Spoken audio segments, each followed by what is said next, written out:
The council chamber drifted silently through the endless void of space, far away from any star or planet. Beyond its enormous crystal windows, countless stars stretched across the darkness like an ocean of distant lights. Inside the chamber, hundreds of alien representatives sat in curved rows, each one representing a different civilization. Some had shimmering scales covering their bodies, others had multiple arms moving with unnatural precision. Some were made of strange energy, glowing softly in colors unknown to humanity. Every species had its place. Every voice had its power. And in the smallest, most overlooked section of the chamber, almost hidden among the shadows, sat the human delegation. Ambassador Hun adjusted his uniform and took a slow breath. He had waited for this moment for 3 long years. 3 years of negotiations, preparation, and proving that humanity was ready to stand among the stars. Now Earth had finally earned the right to speak before the Galactic Council, not as a young, insignificant planet, but as a world demanding to be heard. Beside him sat 2 junior diplomats. They tried to appear confident, but their nervous expressions gave them away. Their hands trembled slightly as they watched the powerful alien leaders around them. Hun noticed. "Stay calm," he whispered. "Fear is what they expect from us." The 2 diplomats looked at him. "I have faced them before," Hun continued, "and today we are not here to beg." Slowly, the enormous chamber fell into complete silence. Every conversation stopped. Every creature turned toward the central platform. A massive reptilian being rose from his seat and stepped forward. His dark red scales reflected the cold light of the chamber. His towering body seemed almost too powerful to be real, and his yellow eyes, with their narrow black slits, scanned the room like a predator watching its prey. This was High Chancellor Vexel of the Vorten Collective, the most influential and feared leader in the known galaxy. When Vexel spoke, his voice echoed through the entire chamber. Let the human ambassador present his argument. For the first time in history, humanity had the attention of the galaxy, and one mistake could decide their future. When he spoke, his voice boomed through the chamber. "We now address the matter of the human colonies," Vexel announced. His long tail swished behind him as he gestured to a floating screen. Numbers and charts appeared in the air. "The Council has reviewed Earth's economic output for the past 5 years. We find it insufficient." Hyan felt his jaw tighten, but he kept his face calm. He had expected this. The Council always found ways to demand more from weaker species. For 50 years, ever since humans had developed faster than light travel and met the galactic community, Earth had been treated like a child. They could have a few colonies, they could build a small fleet, but they always had to ask permission.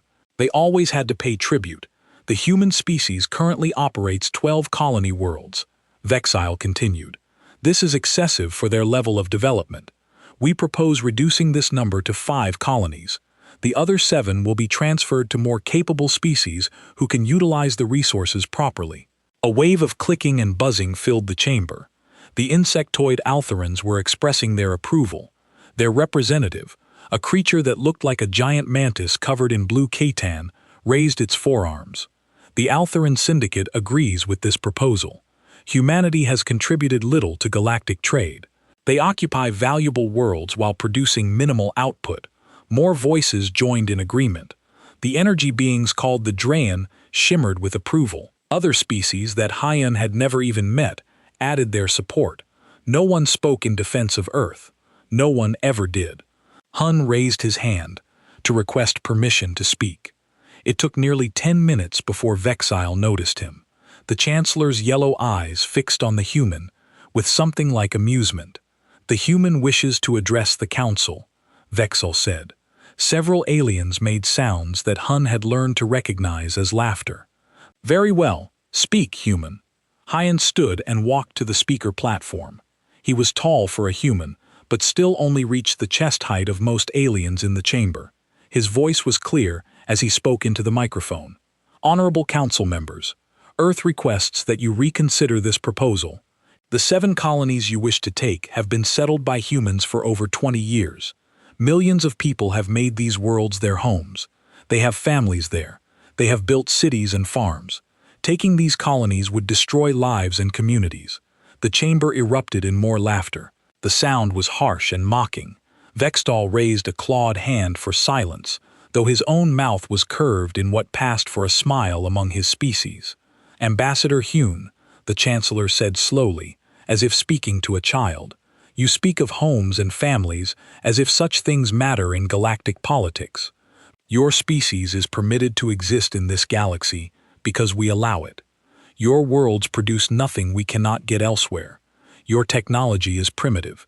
Your military is laughable. A Drayan observer, a being made of glowing purple energy contained in a floating sphere, spoke next. Its voice was cold and mechanical. Humanity conquered its own planet through violence and warfare. Your history is filled with bloodshed. You should be grateful we permit you to have any colonies at all.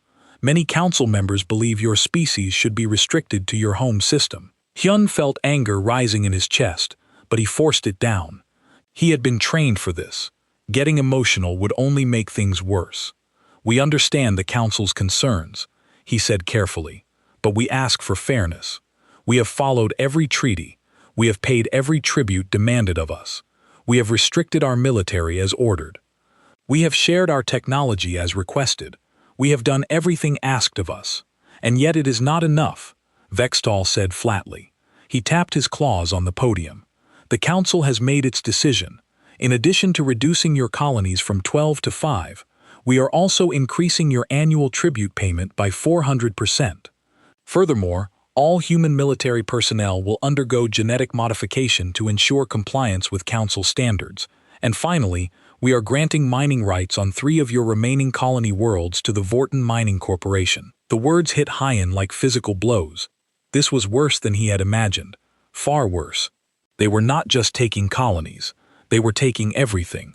The increased tribute would Earth's economy. The genetic modification was a violation of human rights. The mining rights meant aliens would control human worlds. You cannot do this, Hyun said, his voice shaking slightly. These demands are unreasonable. They violate the founding principles of the Galactic Council. The Altheran representative made a clicking sound that was definitely laughter. The founding principles apply to civilized species, human. Your kind has existed in space for barely 5 decades. We have been traveling the stars for thousands of years. You have no right to lecture us about principles. Vexile leaned forward, his massive form looming over the podium. The vote will now commence. All in favor of the new restrictions on humanity. Hands, claws, tentacles, and energy fields rose throughout the chamber. The vote was unanimous. Not a single species voted against the measures. Some abstained, but none supported Earth. Young stood frozen at the speaker platform. Around him, aliens were already moving on to other business. To them, the matter of humanity was settled. Insignificant, barely worth the time they had spent discussing it. But Hune was not moving. He pulled out his communication device and activated it. His voice was calm now, eerily calm as he spoke. This is Ambassador Hyun to Earth Command. I am transmitting the Council's decision now, uploading full data package. He touched several buttons on the device. Back on Earth, more than 20 light-years away, his message would arrive instantly through quantum communication. The military leaders would read it, the president would read it, and they would activate the protocols that had been prepared for exactly this scenario. Jan looked up at Vexel. The Chancellor was watching him with idle curiosity, the way someone might watch an insect. We will respond within 24 hours, Hyun said clearly. This triggered more laughter throughout the chamber. Vexel's mouth opened wider in amusement. Respond? What could humanity possibly do, Ambassador? You have no fleet. You have no allies. You have no power. Accept the Council's decision gracefully, or we will impose even harsher terms. Hun allowed himself a small smile. It was not a happy smile. You will have our response in 24 hours, he repeated. Then he turned and walked out of the chamber, his 2 junior diplomats following behind him. As the doors closed behind them, one of the diplomats whispered urgently, "Sir, what are we going to do? They are taking everything from us." Hun kept walking toward the docking bay where their ship waited. His mind was already thinking ahead to what would happen next. What had been planned for decades what Earth had been preparing for in secret since the day they realized the Council would never treat them as equals. "We are going to show them," Hyun said quietly, "that they should have been more careful about who they chose to humiliate." The message reached Earth Command at exactly 0347 hours local time. Fleet Admiral Jisoo was already awake, sitting in her office in the Seoul Strategic Command Center. She had been waiting for this call. She had known it would come eventually. The Council had pushed too far too many times. It was only a matter of when, not if. She read Ambassador Hun's report 3 times. Each time, her expression grew colder. When she finished the third reading, she sat down her tablet and stared at the wall for exactly 3 minutes. On that wall hung a painting of old Earth, back when humans had been confined to one planet, back when they had fought each other instead of working together. Those days were long gone now. Jisoo stood and walked to her desk. She placed her hand on a scanner that read her fingerprint, her palm print, and her DNA all at once. A hidden panel opened in the desk. Inside was a single red button and a keypad. She typed a code that only 5 people in the entire galaxy knew. Then she pressed the button. Across human space, alarms began to sound. But these were not normal alarms. They were silent ones, transmitted through quantum channels that the aliens did not know existed. On Earth, on every human colony, on every military ship, and at every hidden facility, people received the same message. 2 words in ancient Korean, Red Phoenix. In the command center, dozens of officers stopped what they were doing. They looked at Admiral Jisoo. She activated the main communication screen, and her face appeared on monitors across all of human civilization. "Authorization code, Red Phoenix," she said clearly. "All units. Protocol, broken chain. You know what to do. Execute immediately." The screen went dark. No one asked questions. No one hesitated. For 50 years, every human in the military and government had been trained for this moment. They had practiced. They had prepared. And now the time had come. On the human colony of New Bususan, the sun was just rising. Captain Minho was drinking his morning coffee when his wrist communicator vibrated 3 times in a specific pattern. He looked at the screen. Red Phoenix. He put down his coffee cup very carefully. His hand was steady. He had been expecting this for years. "Lieutenant Yuna," he called out. His second-in-command appeared in the doorway within seconds. She had received the same message. "Get everyone underground. Seal the blast doors. Cut all external communications. No transmissions in or out, not even emergency channels."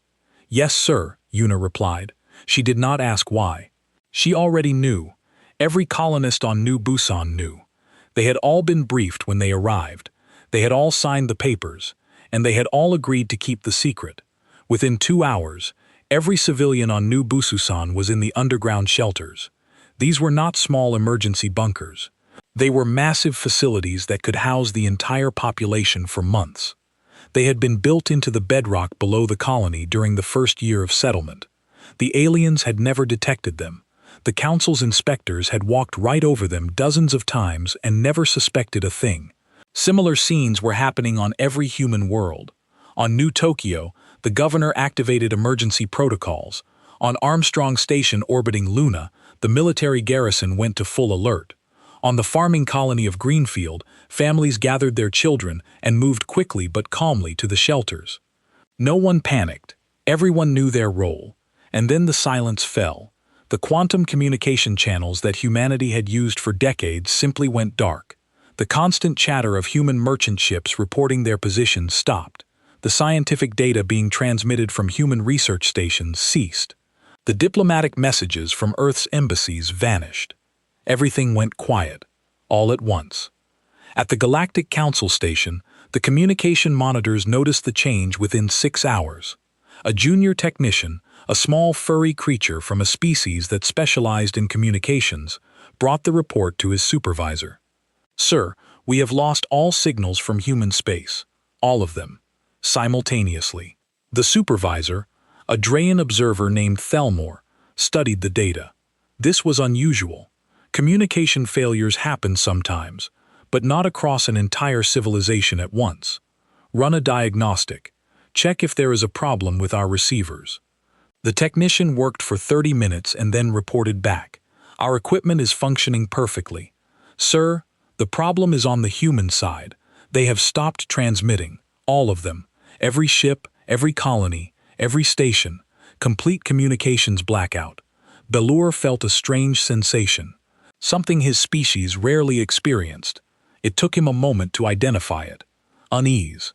"Continue monitoring. Report any changes immediately." On Earth, Admiral Jisoo sat in a conference room deep underground. Around her sat the leaders of humanity's true military. These were not the officers the Council knew about.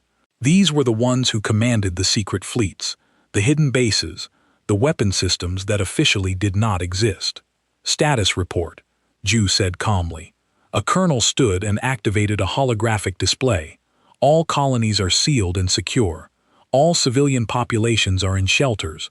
All diplomatic staff have been recalled. Our ships are returning from alien space. We will have everyone back within 12 hours. Good. What about the reveal?" Another officer, a woman with gray hair and sharp eyes, smiled slightly. "Phase 1 satellites are powering up now. The Council's sensors should detect the energy signatures within the hour. Phase 2 facilities are opening their hangar bays. Phase 3 will activate on your command, Admiral." Jisoo nodded. "Excellent. And the Taiyang station?" "Commander Jinwoo reports the station is at full operational capacity. The stellar converter is charged and ready, currently aimed at target Alpha as planned." Around the table, some officers looked grim, others looked determined. The stellar converter was humanity's ultimate weapon, a device that could cause a star to go supernova. It had taken 30 years to build in absolute secrecy. The Council had no idea it existed. If they had known, they would have destroyed Earth immediately. "Let us hope we do not need to use it," Ju said quietly. "But they need to know it exists. They need to understand what we are capable of." Back at the Council station, High Chancellor Vextall was growing annoyed. He had been in a meeting about trade routes when his aide interrupted him. "What is it?" he growled. "My lord, the humans have gone silent. All of them. And our surveillance teams report unusual activity throughout their space." "What kind of activity?" The aide, a smaller Vortan with nervous gestures, pulled up a datapad. "Energy signatures we do not recognize. Large power sources activating. Movement detected at locations we thought were abandoned mining facilities.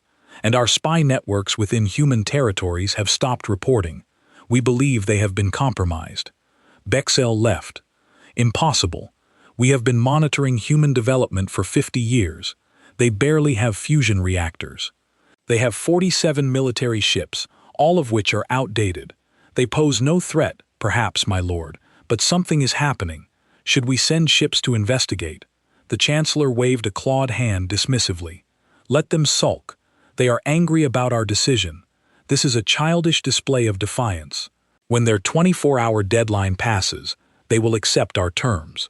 They have no choice." But as the hours passed, more reports came in. Human merchant vessels were fleeing alien ports at maximum speed, abandoning cargo and contracts. Human embassy staff were boarding ships and leaving without explanation.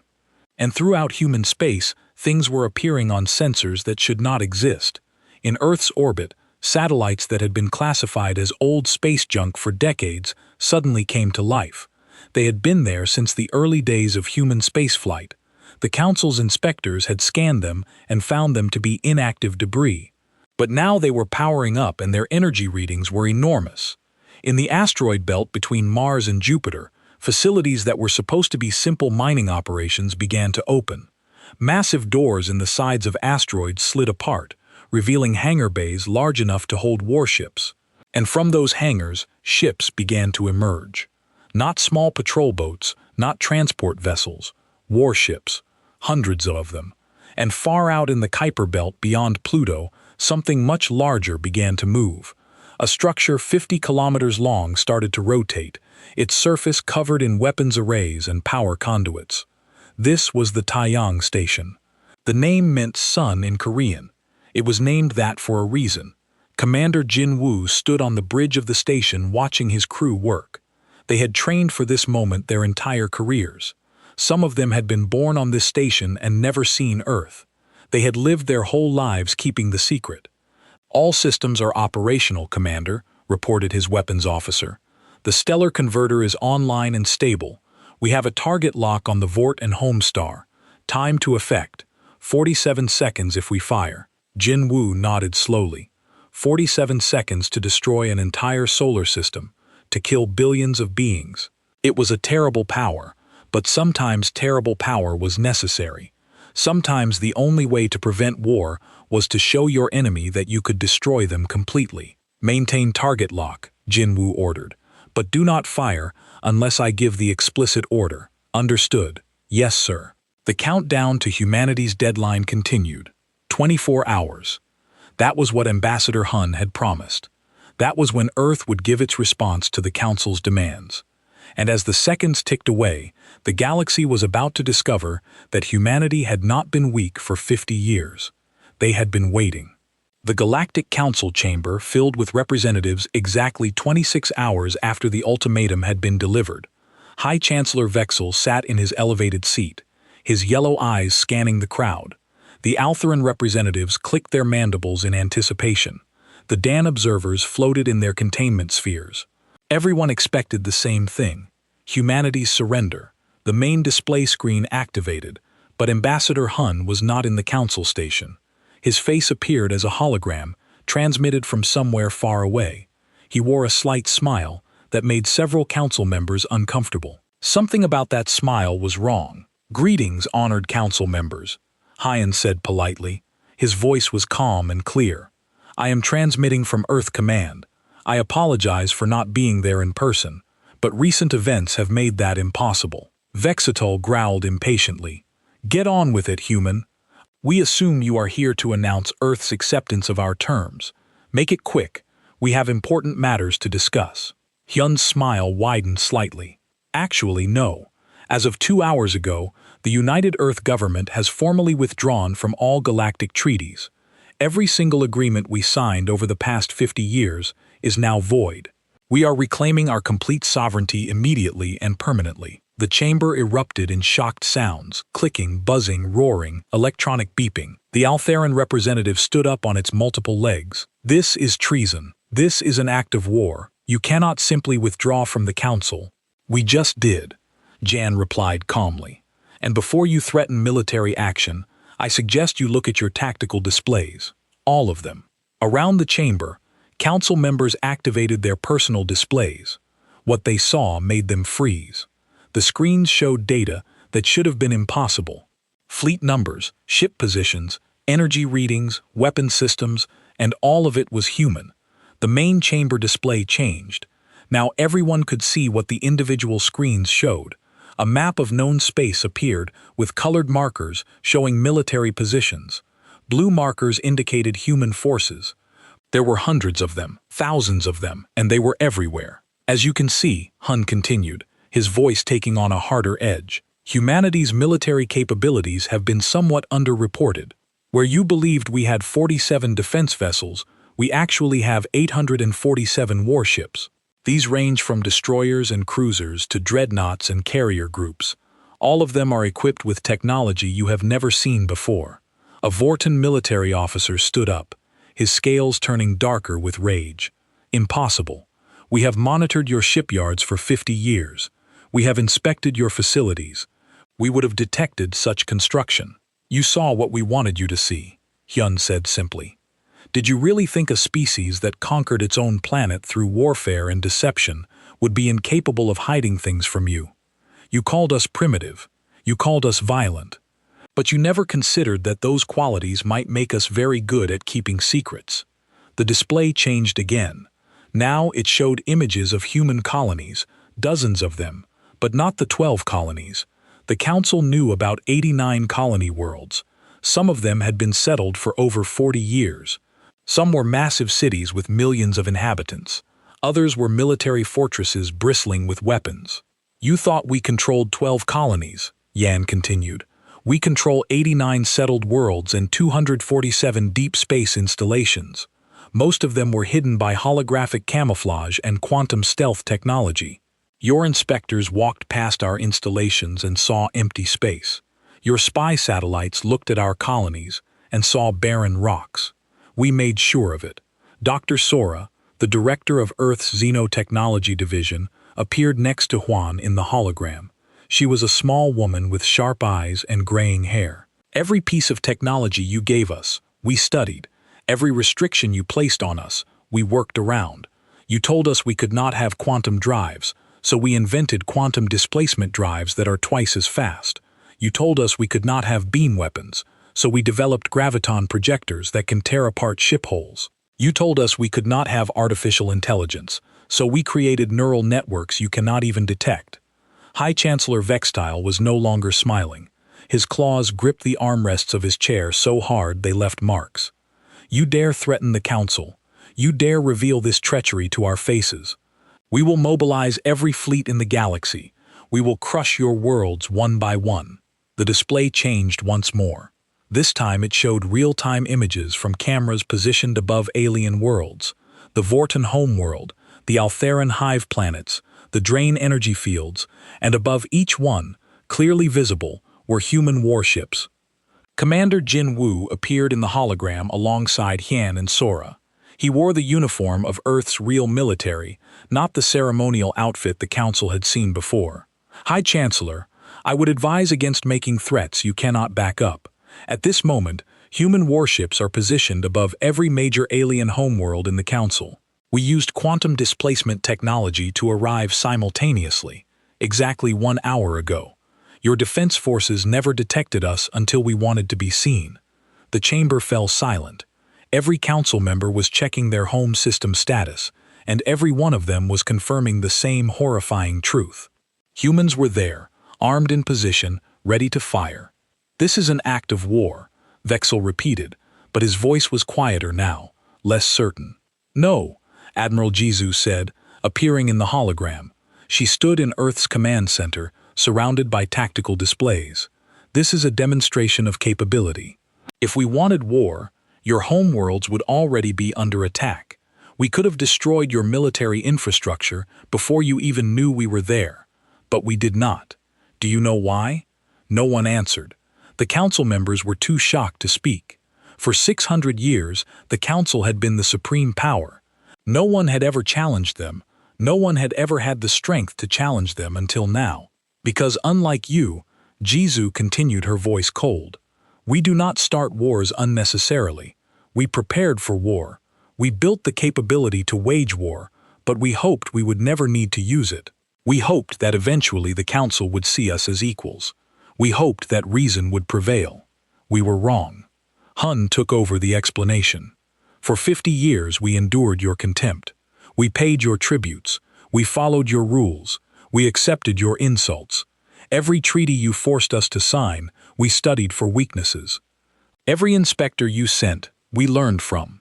Every piece of technology you restricted, we reverse-engineered and improved. You thought you were controlling us. Actually, you were educating us. The Dan observer, Thelmore, who had been silent until now, spoke up. His electronic voice was calm but strained. The energy readings coming from your Kuiper Belt facility. What is that structure? Jin Wu smiled grimly. That is the Taiyang Station, a 50-kilometer-long research and development facility. It also houses our stellar converter weapon. Currently, it is aimed at the Vorton home star. If we fire, your sun will go supernova in approximately 47 seconds. Your entire species would be extinct within 5 minutes. Vexel's scales turned pale.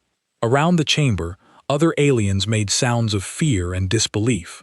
A weapon that could destroy stars was beyond anything they had imagined. You would not dare, the Altheran representative said, but the creature's voice shook. That would be genocide. Mass murder on an unimaginable scale. We would not dare. Jesus's voice was sharp now. You just voted to take our colonies, to steal our worlds, to genetically modify our people against their will, to increase our tribute until our economy collapsed. You were willing to destroy our civilization slowly through economic warfare and forced migration. We are simply offering a faster alternative, and unlike you, we are being honest about it. Hyan raised his hand for silence. But we do not want to use these weapons. We do not want war. What we want is very simple: respect, equality, and compensation for 50 years of exploitation. The display changed to show a document, a list of demands. As the council members read them, they realized that humanity was not negotiating. They were dictating terms. These are our requirements, Hun stated. First, all restrictions on human development are permanently removed. We will build what we want, where we want, when we want. Second, the Council will pay Earth 50 trillion credits in reparations for 50 years of exploitative treaties. Third, humanity's control of our 89 colonies is recognized, and we are claiming 30 additional uninhabited systems. Fourth, any military action against humanity or our allies will be met with immediate and overwhelming force. We will not attack civilians, but we will destroy every military asset you possess. And finally, the council structure will be reformed to give all species equal representation and voting power. This is extortion, a Vorton officer shouted. We will never accept these terms. Then, we will dismantle the council by force, Hun said simply. Starting with your homeworld, we have run the calculations. We can destroy the top 100 military installations across all council space within 6 hours. After that, you will have no ability to threaten anyone. You will be defenseless, and then we will impose our terms anyway, except they will be much harsher. Belur floated forward in his containment sphere. Ambassador Hun, I must ask, if you possess this power all along, why did you wait? Why endure 50 years of humiliation? Why not reveal yourselves sooner? For the first time, Hun's expression softened slightly, because we remember what unchecked military power cost us on Earth. We spent thousands of years fighting each other. We nearly destroyed our own planet multiple times. We rebuilt our civilization on the principle that might does not make right. We wanted to give the Council a chance to be better. We wanted to believe that intelligent species could coexist peacefully without domination and exploitation. And now, Thelmore asked quietly. Now we know better, Hyan replied. Now we understand that peace requires strength, that equality requires the power to enforce it, that respect must sometimes be demanded at gunpoint. You have 48 hours to accept our terms. After that, we begin military operations. Choose wisely. The hologram cut off. The council chamber erupted in chaos. Some species shouted for war. Others called for negotiation. Still others simply sat in stunned silence, trying to process what had just happened. The galaxy had changed in a single hour. The weak had become strong. The oppressed had become the oppressors. And humanity, the species that had been mocked and dismissed for 50 years, now held the power to reshape galactic civilization. The question was, what would they do with it? The 48-hour countdown began. Across the galaxy, civilizations that had existed for thousands of years were forced to face an impossible situation. A species they had considered primitive now held them hostage. The strong had become weak.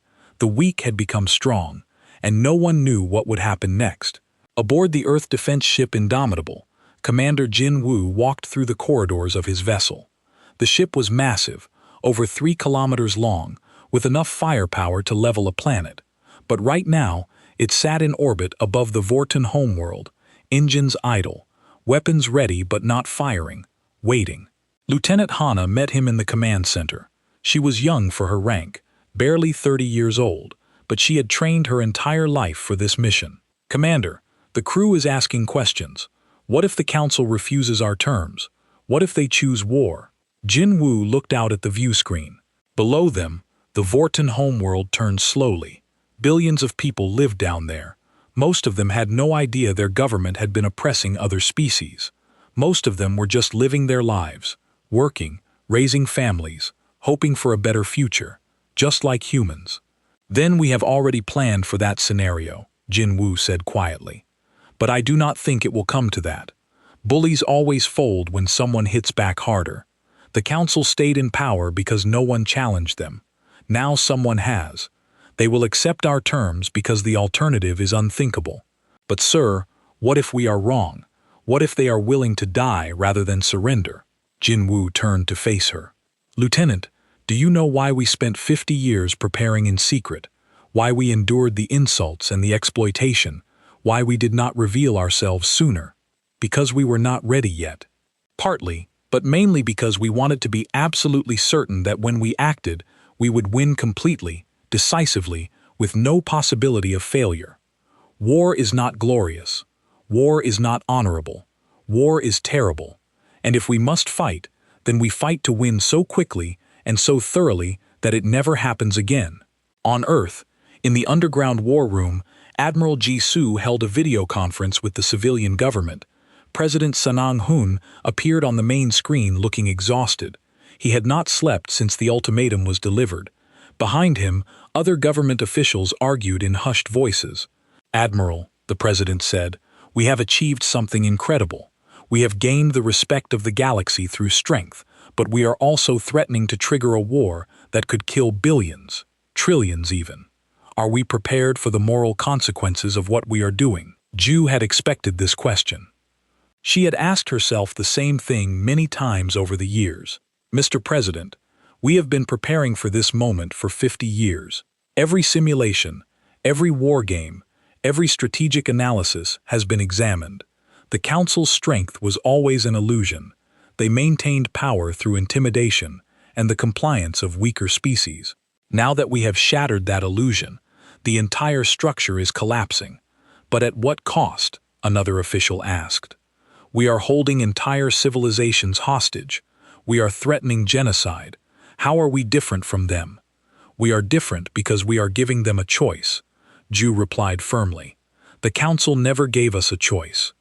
They took our colonies. They imposed tributes. They violated our sovereignty. We are offering them survival in exchange for equality. That is more mercy than they ever showed us." President Sanang-hun nodded slowly. "And if they refuse, if they choose war, then we will win that war," Ju said quickly, decisively, with minimum casualties. "We will destroy their military capabilities and leave their civilian populations intact. We will show them that we are strong enough to destroy them, but civilized enough to choose not to, and then we will build something better." As the meeting continued, reports came in from across human space. The news was surprising. Dozens of minor species, civilizations that had been oppressed by the Council, just like humanity, were reaching out. Secret communications began flowing to Earth. Messages of support, offers of alliance, shared intelligence about Council military positions and weaknesses. A Vortan military officer, a captain named Ritos, who had become disgusted with his government's corruption, transmitted classified defense codes. An Altheran worker caste who had long resented the ruling castes, provided economic data about the syndicate's vulnerabilities. A Drayan scientist who believed the Council had become tyrannical, shared technology specifications. The galaxy was not united against humanity. The galaxy was divided, and many of those divisions were now becoming visible. Back at the Council station, High Chancellor Vexel sat alone in his private chambers. The chamber was large and ornate, decorated with trophies from a dozen conquered worlds. But right now, it felt like a prison. His advisors had presented him with analysis after analysis. All of them reached the same conclusion. Humanity could win a war against the Council. The math was simple. Human ships were faster, human weapons were more powerful, human technology was more advanced, and humanity had the element of surprise. By the time the Council mobilized its full military might, Earth could destroy the top 100 strategic targets across all member worlds. An aide entered the chamber nervously. "My lord, the other Council members are requesting an emergency session. They wish to discuss the human ultimatum." "Let them discuss," Vexel growled. "What is there to discuss? We either accept their demands or we fight a war we cannot win. Some members believe we should call their bluff. They say humanity would never actually destroy entire star systems, that it would be immoral." Biextel laughed bitterly. "Immoral? We have been exploiting them for 50 years. We voted to steal their colonies just days ago, and now we expect them to show us mercy. Why would they? What have we done to earn it?" The aide had no answer. Vextel stood and walked to his window, looking out at the stars. For 600 years, his species had been among the most powerful in the galaxy. They had ruled through strength and intimidation. They had taken what they wanted and crushed anyone who resisted. And now, finally, someone stronger had appeared. "Send a message to the other council members," Vexal said slowly. "Tell them I am calling for a vote. Accept humanity's terms or reject them, but make sure they understand. If we reject, I will not lead my people into a war we cannot win. The Vorten Collective will withdraw from any military action against Earth. Let the others fight if they wish. We will not." On the colony world of New Bususan, Captain Minho sat in the underground shelter with his people. They had been there for 3 days now. Children played in the recreation areas. Adults worked in the hydroponic gardens or staffed the shelter systems. Life went on, even underground, even during a potential war. Lieutenant Yuna approached him with a report. "Sir, we just received a transmission from Earth Command. The Council is meeting now to vote on the ultimatum. We should have an answer within hours." "How are the people holding up?" Mino asked. "Better than expected. They trust Earth Command. They trust that our leaders know what they are doing. And honestly, sir, most of them are happy. Happy that we finally stood up to the Council. Happy that we are not victims anymore." Minho understood that feeling. He had joined the Colonial Defense Force 20 years ago, right after the Council had taken his family's farm on another colony world. The Council had declared the land was needed for an alien mining operation. His parents had received no compensation, no apology, just orders to leave. "Do you think we did the right thing?" Yuna asked quietly, threatening them like this. "I think," Minho said carefully, "that sometimes peace requires the threat of violence. Not because we want to hurt anyone, but because some people only understand strength. The Council thought we were weak. They thought they could take whatever they wanted from us.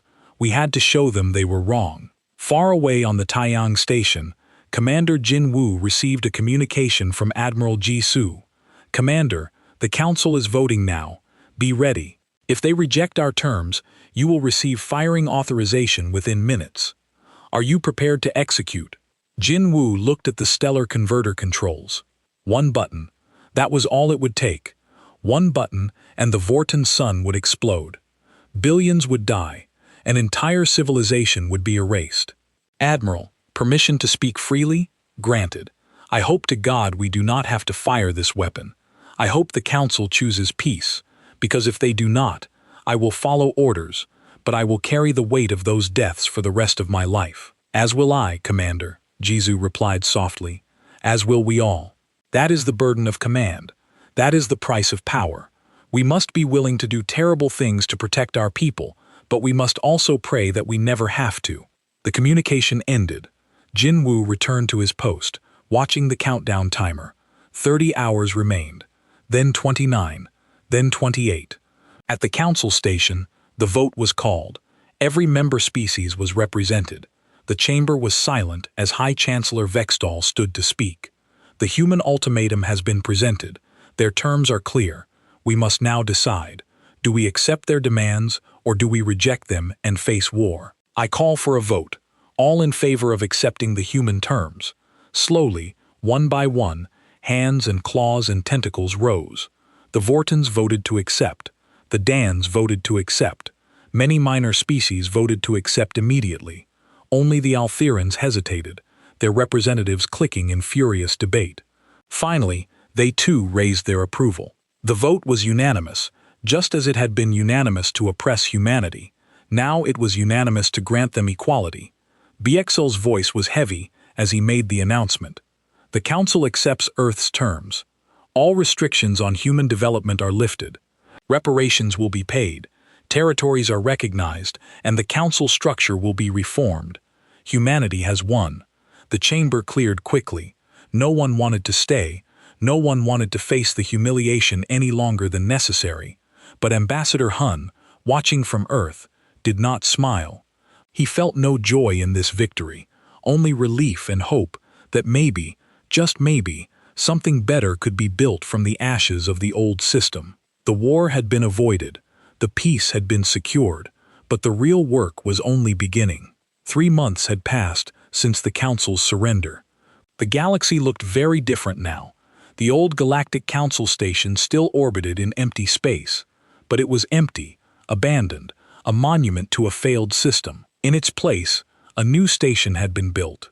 Humans had designed it, but 17 different species had helped construct it. The new Galactic Assembly Station was larger than the old one, with equal spaces for all member species. No elevated seats, no back rows, everyone equal. Ambassador Hyan stood at the window of his new office, looking out at the construction. Ships from dozens of worlds moved back and forth, bringing supplies and personnel. It was chaotic, but it was also beautiful. Cooperation instead of domination, partnership instead of exploitation. Behind him, the door opened. Dre and Ambassador Colleen floated in, his containment sphere humming softly. The energy being had been Observer Colleen during the old council. Now he was an ambassador like everyone else. Equal status, equal voice. Ambassador Hun, Colleen said, his electronic voice as calm as always. May I speak with you privately? Of course. Please come in. Hyan gestured to a seat designed for Dran's fears. What can I do for you? Colleen settled into position. For a moment, he said nothing. Then I must know. Was this always your plan? Did humanity always intend to overthrow the council? Yun considered the question carefully. He had been asked this many times over the past 3 months by reporters, by other ambassadors, by his own government. No, he said finally. It was not our plan. For the first 20 years after contact, we genuinely wanted to be part of the galactic community. We offered friendship. We offered cooperation. We offered trade and cultural exchange. We were excited to meet other intelligent species. We thought it would be the beginning of something wonderful. What changed? We were rejected, mocked, exploited. The council treated us like children at best, and resources to be harvested at worst. After 20 years of trying to fit in, we realized the truth. The council would never accept us as equals because their entire power structure required someone to be beneath them. So, we adapted, we prepared, and we waited. Kelleen's sphere glowed slightly brighter, and if we had treated you as equals from the beginning, then none of this would have been necessary, Hyun said simply. We would be exploring the galaxy together as partners. We would be sharing technology and culture. We would be building something better than what existed.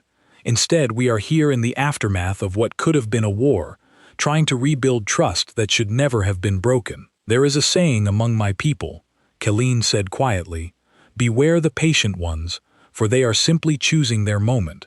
Humanity has taught the galaxy a painful but necessary lesson. Power without wisdom is tyranny, and tyranny always falls eventually. A quote. The conversation ended, and Colleen left. Han returned to his work. There were trade agreements to negotiate, territorial disputes to mediate, technology sharing programs to establish. The Assembly was doing in 3 months what the Council had failed to do in 600 years, creating a truly cooperative galactic civilization. On the colony world of New Busan, life had returned to normal. Captain Minho walked through the streets of the colony's main settlement, watching people go about their daily lives. Children played in the parks. Markets were full of goods from a dozen different worlds. Human merchants traded freely with alien merchants. No tribute collectors. No inspectors demanding compliance. Just free people living free lives. Lieutenant Yuna joined him at a cafe overlooking the spaceport. They ordered drinks and sat in comfortable silence for a while, watching ships land and take off. Finally, Yuna spoke. Do you think it will last, the peace? Minho watched a human freighter dock next to a Dran passenger ship. A year ago, that would have been impossible. Humans were not allowed to have ports large enough for their own ships, let alone alien ones. Now they did whatever they wanted. It will last as long as everyone remembers what happened when they tried to take our freedom. Minho said, we do not want to be conquerors. We do not want to rule the galaxy, but we have proven we cannot be conquered, and that makes all the difference. On Earth, Admiral Jisoo attended a ceremony at the Seoul Strategic Command Center. She was stepping down from her wartime position and transitioning to a new role, Secretary of Galactic Defense. The military would remain strong, but it would focus on protection rather than intimidation, peacekeeping rather than war-making. As she gave her speech to the assembled officers, she looked out at faces both young and old. Some had served during the dark days when humanity was oppressed. Others had joined after the liberation, inspired by Earth's victory. All of them were ready to defend their worlds and their freedom. For 50 years, Ju said, her voice echoing through the command center, we worked in secret. We sacrificed normal lives. We carried the burden of preparing for a war we hoped would never come. Many of you lived your entire careers in classified facilities, unable to tell your families what you did. You built ships in hidden shipyards. You developed weapons in secret laboratories. You trained for battles you hoped would never happen. Today, I can finally say your work was not in vain. Because of you, humanity is free. Because of you, the galaxy is changing.